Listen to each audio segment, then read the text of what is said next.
يستعد الاتحاد الإفريقي لكرة القدم الكاف للإعلان عن عقوبات كبيرة في حق اتحاد العاصمة الجزائري بسبب انسحابه من مواجهة نهضة بركان في نصف نهائي كأس الكونفدرالية. ووفقا لمصادر إعلامية فإن لجنة الانضباط التابعة للكونفدرالية الإفريقية لكرة القدم درست الملف خلال الأيام القليلة الماضية وتستعد للإفصاح عن قرارها في القضية التي لقيت متابعة كبيرة من مختلف وسائل الإعلام القارية والدولية.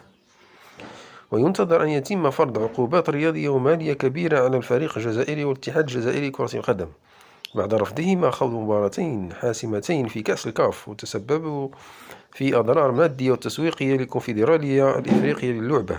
وكان اتحاد العاصمة الجزائري قد انسحب من مباراة الإياب ضد نهضة بركان بسبب قمصان الفريق المغربي. أما مباراة الذهاب التي برمجت في الجزائر فقد تعرض خلالها فريق نهضة بركان لموقف غريب بعدما احتجزت السلطات الجزائرية قمصانه في المطار.